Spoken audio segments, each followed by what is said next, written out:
ಕರ್ನಾಟಕದ ಆಸ್ತಿ 5 ಬೆರಳುಗಳಿರುವ 5 ಕೋಟಿ ಕನ್ನಡಿಗರ ಶಕ್ತಿ ಮುಷ್ಟಿ ಮಾಡಿ ಹೊಡೆದ್ರೆ ಕೈ ನೋವಾಕತ್ತೆ ಅಣ್ಣ. ಏನಾಕತ್ತೆ? ಏನ್ ಬಂದದ್ದು ವಿಶೇಷ? ಏನು ನಿಮ್ಮಿಂದ ಒಂದು ಘನವಾದ ಕಾರ್ಯ ನಡಿಬೇಕಾಗಿದೆ. ಹೌದಾ? ಅವತ್ತು ಬಾಳ ನಿಗರಾಡಿ ಹೋಗಿದ್ದಿ. ಇವತ್ ಸಲಾಮ್ ಹೊಡ್ಕೊಂತ ಬಂದದ್ ನೋಡಿದ್ರೆ ಅಯ್ಯೋ ಪಾಪ ಅನ್ನಿಸ್ತದ. ಮರಿಯಪ್ಪ ಓರಿ ಓತಿ ಕಾಟ ಎಲ್ಲಿ ತನ ಓಡ್ತದ? ಎಲ್ಲಿ ಮಠ ಓಡ್ತತಿ ಅಪ್ಪ? ಬೇಲ್ ಇರೋ ಮಠ ಆಟ ಓಡ್ತತಿ. ಹಕ್ಕಿ ಎಲ್ಲಿ ತನ ಹಾರ್ತದ? ರೆಕ್ಕಾಗಿ ಶಕ್ತಿ ಇರೋ ಮಠ ಆಟ ಹಾರ್ತತಿ. ಸೋತ್ ಮೇಲೆ ಭೂಮಿಗೆ ಇಳಿಯಬೇಕಲ್ಲ. ಕಪ್ಪಕಲ್ಲಿ ಬೀಳ್ತತಿ ದಪ್ಪು. ಕಾರ್ಯವಾಸಿ ಒಂದೊಂದ್ಸಲ ಕತ್ತಿ ಕಾಲ್ ಹಿಡಿಬೇಕಾಗತ್ತ. ಅಂದ್ರೆ ನಾವು ಕತ್ತೇನ? ನಾವೇನ್ ಅಂದೇವನ? ಗೊತ್ತಾಗೈತ್ ನಾವೇನ್ ಅಷ್ಟೇನ್ ಪೆಕರ್ ಸುಳಿ ಮಕ್ಕಳು. ಏನಾಗ್ಬೇಕಾಗಿತ್ತು ನಮ್ಮಿಂದ? ನಿಮ್ಮಿಂದ ಒಂದು ಶಾಸ್ತ್ರೋಕ್ತವಾಗಿ ಮದುವೆ ನಡಿಬೇಕು. ಈಗ್ಲಾದ್ರೂ ಈ ಜಯರಾಜ್ ಅಂದ್ರೆ ಏನಂತ ಅರ್ಥ ಆಯ್ತಲ್ಲ. ಯಾರ ಮದುವೆ? ನೀವು ಮಾಡಬೇಕಾದದ್ದು ಸಾಮಾನ್ಯ ಮದುವೆ ಅಲ್ಲ, ಪ್ರೀತಿಸುವ 2 ಪ್ರೇಮಿಗಳ ಮದುವೆ.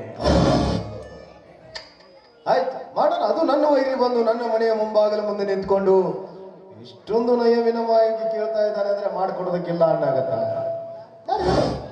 ಆ ಪ್ರೀತಿಸುವ ಪ್ರೇಮಿಗಳು ಯಾರು ಅಂತ ಹೇಳೋದಕ್ಕಿಂತ ಮುಂಚೆ ಆ ಪ್ರೇಮಿಗಳು ಯಾರೇ ಇದ್ರು ನಾನೇ ಮುಂದೆ ನಿಂತು ಮದುವೆ ಮಾಡ್ತೀನಿ ಅಂತ ನನಗೆ ಭಾಷೆ ಕೊಡಬೇಕು. ಯಾಕಂದ್ರೆ ನೀನೊಂಥರ ಊಸುರುವಳ್ಳಿ ಇದ್ದಂಗ. ಊಸುರುವಳ್ಳಿ ಗಂಟೆಗೊಮ್ಮೆ ಬಣ್ಣ ಬದಲಿಸಿದ ಹಾಗೆ ನೀನು ಮಾತು ಬದಲಿಸ್ತೀಯ ಅಂತ ನನಗೆ ಚೆನ್ನಾಗಿ ಗೊತ್ತು. ಆ ಪ್ರೇಮಿಗಳು ಯಾರೇ ಇದ್ರು ನಾನೇ ಮದುವೆ ಮಾಡ್ತೀನಿ ಅಂತ ಭಾಷೆ ಕೊಡ. ತೊಗಲು ಬಿಡಿಸ್ಯಾಡ್ರಿ ಏನಾಗೋದೈತ್ರಿ? ಅವ್ರು ಯಾರು? ಅಪ್ಪಣ್ಣ ಕೊಟ್ಟ ಮಾತಿನಂಗ ನಡ್ಕೊಳ್ಳೋರ್ಗೆ ಏನಂತಾರ? ಪಟ್ಟ ಮಾತಿನಂಗ ನಡ್ಕೊಳ್ಳೋಂಗ ಆ ಹುಟ್ಟಿದ ಮಗ ಆಗ್ತಾರ್ರಿ. ಒಂದ್ ವೇಳೆ ತಪ್ಪಿ ನಡೆದ್ರ ಮಿಂಡ್ರಿ ಹುಟ್ಟಿದ ಮಗ.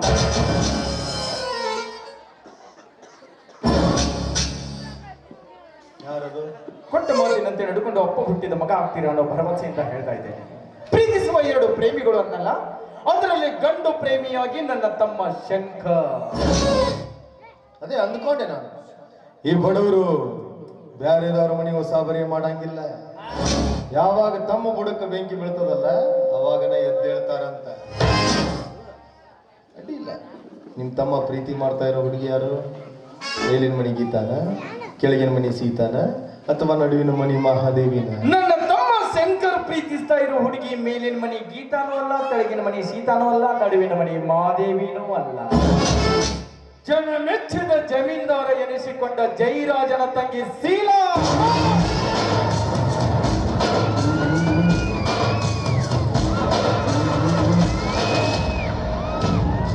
ನಿಂತಲ್ಲೇ ತುಂಡ ಕತ್ತರ್ ಸಾಕು ಬಿಡ್ತೀನಿ ಬೋಳಿ ಮಗನೇ. ಮಾತಾಡದಕ್ಕೂ ಒಂದು ಇತಿಮಿತಿ ಅಂತ ಇರಬೇಕು. ಎಲ್ಲ ಬಿಲ್ಲದ ನಾಲಿಗೆ ಅಂತ ಹಸಿ ಮೆಣಸಿನ ಕೈ ಮುರಿದು ಹೇಳ್ತಿಟ್ಟಂಗ ಆತ.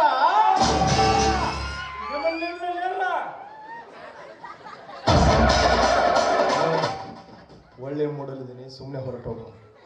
ನನ್ನ ಪಿತ್ತ ಎತ್ತಿಗರ್ಸೋದಕ್ಕೆ ಹೋಗ್ಬೇಡ. ಮಿಸ್ಟರ್ ಜಯರಾಜ್, ನನ್ನ ತಮ್ಮ ಒಬ್ಬನ ತಪ್ಪು ಮಾಡಿದ್ದ ಅಂದ್ರ 2 ಕೆನ್ನೆಗೆ ಬಾರಿಸಿ ಬುದ್ಧಿ ಹೇಳ್ತಾ ಇದ್ದೆ. ನಿನ್ನ ತಂಗಿನ ತಪ್ಪು ಮಾಡ್ಯಾಳ. ಪ್ರೀತಿಯನ್ನು ಹುಳನ ನನ್ನ ತಮ್ಮನ ತಲೆಯಾಗ ಬಿಟ್ಟಾಳ. ಬೇಕಿದ್ರೆ ನಿನ್ನ ತಂಗಿನ ಕರೆಸಿ ಕೇಳು. ಆದಿ ಬೀದಿಲಿ ಹೋಗೋ ಬಿಕ್ಕಾರಿ ನನ್ನ ಮಕ್ಕಳೆಲ್ಲ ಬಂದು ನನ್ನ ತಂಗಿನ ಕರೆಸಿ ಕೇಳಿದ್ರೆ ನನ್ನ ತಂಗಿನ ಬೀದಿಯಾಗ ಬಿದ್ದಾಳ ಅಂತ ತಿಳ್ಕೊಂಡಿಯೇನ? ಒಟ್ಟುವಾಗ್ಲೇ ಬಂಗಾರ ಚಮಚ ಬಾಯಾಗಿಟ್ಕೊಂಡು ಹುಟ್ಟಿದಾಕಿ ಆಸೆ ಪಡೋದಕ್ಕೊಂದು ಇತಿಮಿತಿ ಅಂತ ಇರಬೇಕು. ಆಕಾಶದ ಎತ್ತರದಲ್ಲಿರೋ ನಕ್ಷತ್ರನ ನೋಡಿ ಖುಷಿ ಪಡಬೇಕು ವಿನಃ ಜೇಬಲ್ಲಿ ತಂದಿಟ್ಕೊಳ್ತೀನಿ ಅನ್ನೋ ಭರವಸೆ ಕೊಡಬಾರ್ದು. ಅಂದ್ರ ನಿನ್ನ ತಂಗಿ ತಪ್ಪು ಮಾಡ್ಯಾಳ ಅಂತ ನಿನಗೆ ಗೊತ್ತಾಯ್ತು ಅಂತಾಯ್ತು. ತಪ್ಪು ಮಾಡಿಲ್ಲಲ್ಲ, ಕರೆಸಿ ಕೇಳು. ಏನಾಗುತ್ತೆ? ಏನ್ ಹೇಳಿ ನೀವು ಒಬ್ಬ ಸೂರ ಗಪ್ರಿ ಗೊತ್ತಾಯಿದೆ. ಅವನ್ ಕರೆಸಿ ಕೇಳ್ಬಿಡ್ನು. ನಾ ಕರೆ ಬರ್ಲ. ಸರಿ, ಕರೆಸಿ ಕೇಳ್ತೀನಿ ನನ್ನ ತಂಗಿ. ಆದ್ರೆ ಒಂದ್ ಷರತ್ತು, ನಾನು ಹಾಕೋ ಷರತ್ತು ಮಾತ್ರ ನನ್ನ ತಂಗಿನ ಕರೆಸ್ಕೊಂಡು. ನನ್ನ ತಮ್ಮನಿಗೋಸ್ಕರ ನನ್ನ ಪ್ರಾಣ ಬೇಕಾದ್ರೆ ಕೊಡ್ತೀನಿ. ಆಫ್ಟರ್ ಆಲ್ ನೀನು ಹಾಕೋ ಸರತ್ತೇನು ಮಹಾ ಕೆಳ. ಹೌದಾ? ನನ್ನ ತಂಗಿ ಒಪ್ಕೊಳ್ಳಲ್ಲ ಅಂತ ನನಗೆ ತುಂಬಾ ಚೆನ್ನಾಗಿ ಗೊತ್ತು. ಒಂದು ವೇಳೆ ಒಪ್ಕೊಂಡ್ರೆ ನಾನೇ ಮುಂದೆ ನಿಂತು ಮದುವೆ ಮಾಡಿಸ್ತೇನೆ. ಮಾಡ್ಬೇಕು. ಒಪ್ಕೊಳ್ಳಿಲ್ಲ ಅಂದ್ರೆ ಒಪ್ಕೊಳ್ಳಿಲ್ಲ ಅಂದ್ರ ನಿನ್ನ ಸಾವಿಗೆ ನೀನೇ ಕಾರಣ ಅಂತ ಬರೆದಿಟ್ಟು ಆತ್ಮಹತ್ಯೆ ಮಾಡ್ಕೊಳ್ಬೇಕು.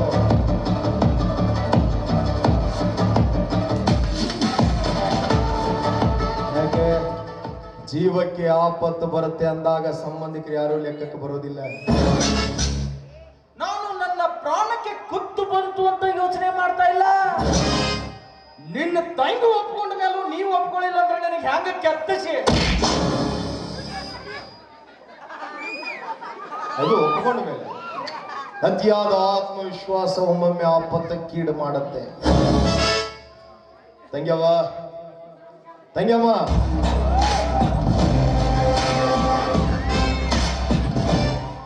ಯಾಕಲ್ಲ ಕರೆದಿದ್ದು?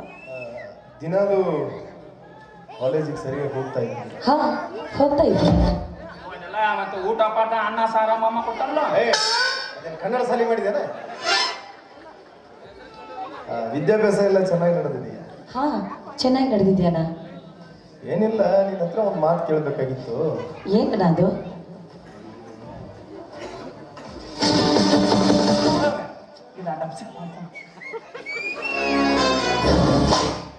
ಅಣ್ಣ, ಏನೋ ಕೇಳಬೇಕು ಅಂತ ಮಾಡಿದ್ದೀರಾ? ಏನಿಲ್ಲ, ಅದು ಕಾಲೇಜಲ್ಲಿ ಕಾಲೇಜಲ್ಲಿ ಯಾರನ್ನಾದ್ರೂ ಪ್ರೀತಿ ಪ್ರೇಮ? ಅಣ್ಣ, ನಾನು ನಿನ್ ತಂಗಿ ಪ್ರೀತಿ ಮಾಡೋದ? ಛೆ, ಇಲ್ಲ ಅಣ್ಣ. ಶಬಾಷ್, ಇದು ನನ್ನ ತಂಗಿ ಅಂದ್ರೆ ಈಗ್ಲಾದ್ರೂ ಅರ್ಥ ಆಗಿರ್ಬೇಕಲ್ಲ. ನನ್ನ ತಂಗಿ ಹೇಳಿದ್ದನ್ನ ಕೇಳಿ ಕೊರಳಲ್ಲಿ ಚಪ್ಪಲಿ ಸರ ಹಾಕೊಂಡಿರಂಗಾಗಿರ್ಬೇಕಲ್ಲ. ಜೀವದಾನ ಮಾಡ್ತಾ ಇದ್ದೀನಿ, ಹೊರಟೋಗ್ಬಿಡು.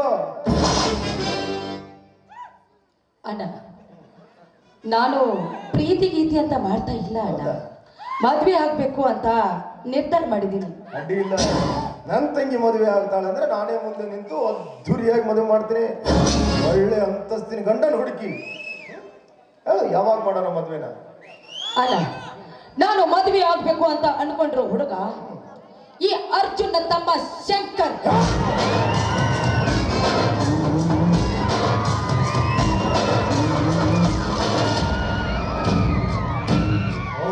ಕೊಂತೆ ಸಂತೆ ಅಂತೆ.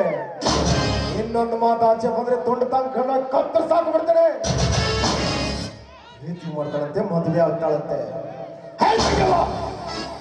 ತಂದೆ ತಾಯಿಗಳ ತೀರು ಹೋದ ನಂತರ ಇದೇ ಬೆನ್ ಮೇಲೆ ಕೂರಿಸಿಕೊಂಡು ಇದೇ ಕೈಯಾರ ತೊತ್ತೆನಸು ಬೆಳೆಸಿದ್ದೇನೆ. ಬೀದಿಲಿ ಹೋಗೋ ಭಿಕಾರಿ ನನ್ನ ಮಕ್ಕಳ ಜೊತೆ ಸಂಬಂಧ ಬೆಳೆಸೋದಕ್ಕಲ್ಲ, ನಾನು ತೋರಿಸಿರೋ ಗಂಡಿನ ಜೊತೆ ಕೊಟ್ಟು ಮದುವೆ ಮಾಡಕ್ಕ. ನೋಡೋ, ಈ ಪ್ರೀತಿ ಪ್ರೇಮ ಪ್ಯಾರ ಮೊಹಬ್ಬತ್ ಇಸ್ಕೊಳ್ಳೋದು ಬರೀ ಪುಸ್ತಕದಾಗ ಹೋದಾಗ ಸಿನಿಮಾದಾಗ ನೋಡಕ್ ಅಷ್ಟೇ ಚಂದ.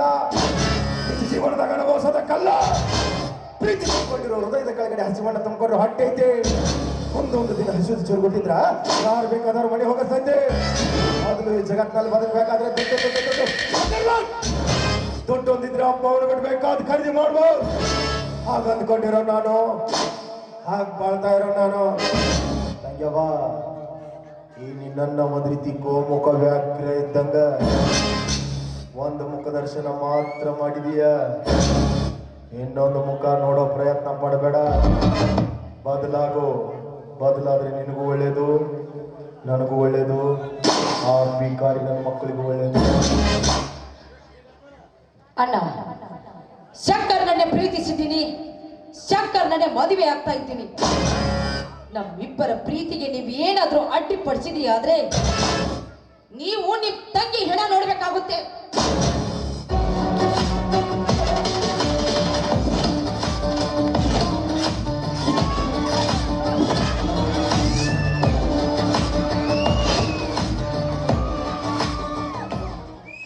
ಹೇ ಪ್ರಭು, ಕೃಷ್ಣ, ಕ್ಯಾ ಹುವಾ? ಹಸಿ ಮೆಣಸಿನಕಾಯಿ ಮಿಕ್ಸರ್ ಹಾಕಿದಂಗ.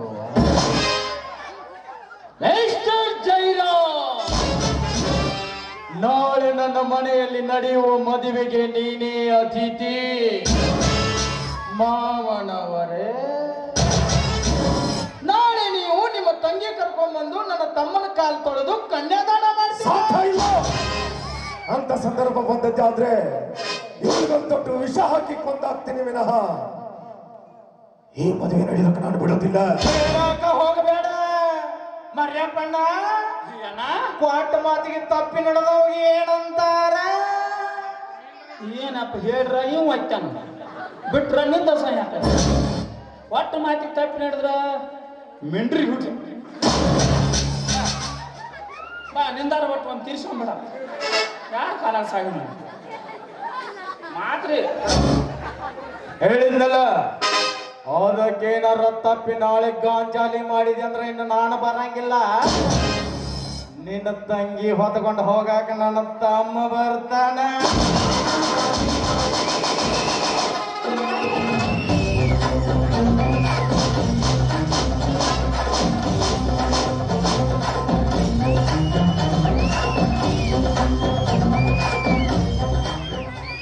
ಏ ಮರಿಯಪ್ಪ, ಈ ಮದುವೆ ನಡಿಬಾರ್ದು, ನಡಿಕೊಡ್ದು. ಮದುವೆ ಸಂಭ್ರಮದಲ್ಲಿರುವ ಆ ಕುಟುಂಬ ಸ್ಮಶಾನದ ದಾರಿ ಹಿಡಿಬೇಕು. ಮನೆಯಲ್ಲಿ ಇಷ್ಟು ಜನ ಇದ್ರು ಅಂತ ಯಾರಿಗೂ ಕೂಡ ಪಟ್ಟ ಸಿಗಬಾರ್ದು. ತುಂಡು ತುಂಡ ಕತ್ತರಿಸಿ ಹಾಕ್ಬಿಡೋಣ ಅವರನ್ನ. ನಿಮಗೆ ಅದಕ್ಕೆ ಹೇಳೋದು ಹೋಗ್ತಿರತ್ತ ಹೇಳಿ ನಿಮಗೆ ಎಂದು ಶಾನೆ ಆಗಾರ ನೀವು ಅಲ್ರಿ. ಈಗ ಅದೇನೋ ಅಂತಾರಲ್ಲ, ಒಂದೇ ಕಲ್ಲಿಗೆ ಎರಡು ಹಣ್ಣು ಬೀಳ್ಬೇಕತ್ತಾವ. ಇದ್ರಾಗ ಅರ್ಥ ಐತೆ ನಾ ಹೇಳೋದು ಸ್ವಲ್ಪ ಕೇಳ್ರಿ ನೀವು. ಈಗ ಅಮಾರ ಏನು ಕೇಳಬಾರ್ದು ಕೇಳಿದ ನಮಗ ತಂಗಿನ ನಮ್ಮ ತಂಗಿನ ಕೊಡ್ರಂತ ಕೇಳಾಕತ್ತಾನ ಈಗ ಅವ. ಹೌದು, ಅದ್ರಾಗ ಅರ್ಥ ಐತೆ ಅವ್ನ್ರಿ. ನಮಗೆ ಬೇಕಾದದ್ದೇನ್ರಿ ಈಗ ಸ್ವಲ್ಪ ವಿಚಾರ ಮಾಡ್ರಿ ನೀವು. ಸರಾಯಿ ಫ್ಯಾಕ್ಟ್ರಿ ಬರಾಬರಿ ಏನಾರು ಅವ ಆಸ್ತಿ ಕೊಡ್ದಾರಕ್ಕಾಗಿ ಏನಾರು ಫ್ಯಾಕ್ಟ್ರಿ ಬಂದೈತಿ ನಮ್ದು. ನಮಗೆ ಬೇಕಾದದ್ದು 3 ಎಕರೆ ಆಸ್ತಿ. ಹೌದ್ರಿ, ಈಗ ಸದ್ದ ಅದು 3 ಎಕರೆ ನಡುವೆ ಈಗ ಅದಕ್ಕೂ ಇದಕ್ಕೂ ಏನ್ ಸಂಬಂಧ? ಆಯ್ತ್ರಿ ಐತಿ. ಈಗ ನಟ್ ನಡ್ಬರ್ಕೈತಿ. ಅದು ಆ ಜಾಗ ತಗೊಂಬಟ ನಮಗೆ ಫ್ಯಾಕ್ಟ್ರಿ ಕಟ್ಟಕ್ಕೆ ಅನುಕೂಲ ಇಲ್ರಿ ಈಗ ನೋಡ್ರಿ ಇತ್ತು ನೋಡ್ರಿ ಅವ್ರು ತಮಗೆ ನಮ್ಮ ತಂಗಿನ ಕೊಟ್ಟಂಗ ಆತ್. ಈ ಕೈ ನೋಡ್ರಿ ಅದು 3 ಎಕರೆ ಆಸ್ತಿ ನಮ್ಮ ಹೆಸರಿಗೆ ಆತ್. ಮತ್ತೊಂದು ಅದ ಆಳ ನಮ್ಮ ಮನ್ಯಾಗ ಆತ್. ಅಲ್ಲೇನಾಯ್ತ್ರಿ ಮನೆ ದಿಕ್ಕ ದಿವಾಳೆ.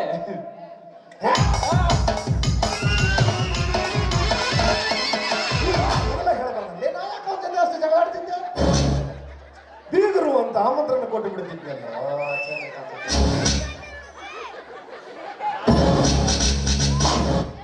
ನಾ ಕಾರ್ಕುನಿಗೆ ಗಟ್ಟದನ್ನತ್ತ ಮಾಡಿ ಹುರುಪ್ಲೆ ಹಿಂಗೂ ಹಾಕೈತ್ರ ಹುಷಾರ್ ಇರ್ತನ್ರಿ. ಒಟ್ಟು ನೋಡಿದ್ರಾಗ ಐತೆ ಅರ್ಥ. ಹೌದು ಮರಿಯಪ್ಪ, ಈ ಮದುವೆ ನಡಿಬೇಕು, ನಡಿಲೇಬೇಕು, ನಡೆಯುತ್ತೆ. ನನ್ನ ತಂಗಿ ಅವನ ಮನೆಗೆ ಹೋಗ್ತಾ ಇರೋದು ಅವ್ರ ಮನೆ ಬೆಳಗೋದಕ್ಕಲ್ಲ, ಅವ್ರ ಮನೆನ ಉದ್ಧಾರ ಮಾಡೋದಕ್ಕೂ ಅಲ್ಲ, ಮಲಗಿಸೋದಕ್ಕೆ. ಹೇ ಮರಿಯಪ್ಪ, ನಾಳೆ ಮದುವೆನ ಅದ್ದೂರಿಯಾಗಿ ಮಾಡೋಣ. ಸಿದ್ಧಿ ಬಿಡ್ರಿ ಬರ್ರಿ.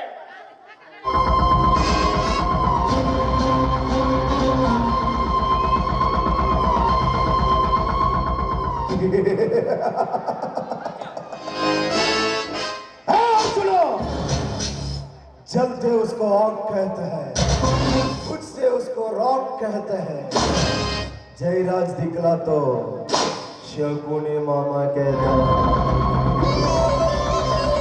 ಚಿತ್ ಸತ್ಮೂರ್ತಿಗಳೇ ಚಿತ್ ಮೇಲಾಗಿ ಮಲಗಿರುವಾಗ ಏಕಸ್ತಿತ್ತೊಬ್ಬ ಬಡ ಬಿಕ್ಕಾರ್ ನೀನು ನನ್ನ ಚಿತ್ ಕಳಿಸ್ತೀಯ ಅಂದ್ರೆ ನೋಡ್ಕೊಂಡಿರೋದಕ್ಕೆ ನಾನೇನು ಹುಚ್ಚಿನ ನಮಗ ನೋಡ್ತಾ ಇರು. ಈ ಜಯರಾಜ್ ಆಡೋ ನಾವು ರಂಗಿ ಆಟ ಹೇಗಿರುತ್ತೆ ಅಂತ. ಮನೆಯಲ್ಲಿ ಶನಿ ಹೊಕ್ಕರು ಸುಖವಾಗಿರಬಹುದು, ಆದ್ರೆ ಪಕ್ಕದಲ್ಲಿ ನನ್ನಂತ ಶಕುನಿ ಇದ್ರೆ ಸುಖ ಅನ್ನೋದು ಕನಸಿನ ಮುಂದೈತು ಮಕ್ಕಳು ನಿಮ್ಗೆ ಮಾರಿ ಹಬ್ಬ. ಈ ಜಯರಾಜ್ ಅನ್ನೋ ಸಿಂಹ ಸುಮ್ಮನೆ ಗುಯ್ಯಲ್ಲಿ ಮಲಗಿದೆ ಅಂದ್ರೆ ಬೇಟೆಯಾಡೋದನ್ನು ಮರ್ತಿಲ್ಲ. ಇದಕ್ಕೆ ಹಸಿವಾಗಿಲ್ಲ ಅಂತ ಅರ್ಥ. ಒಮ್ಮೆ ಹಸಿವಾಗಿ ಪಂಜ ಬೀಸಿದ್ರ ಬ್ಯಾಟ್ ಯಾವ್ದೋ ಇರ್ಲಿ ಎಡಕ್ ಮುರ್ಕೊಂಡು ಹೋದಡಿ ಬೀಳಲೇಬೇಕು.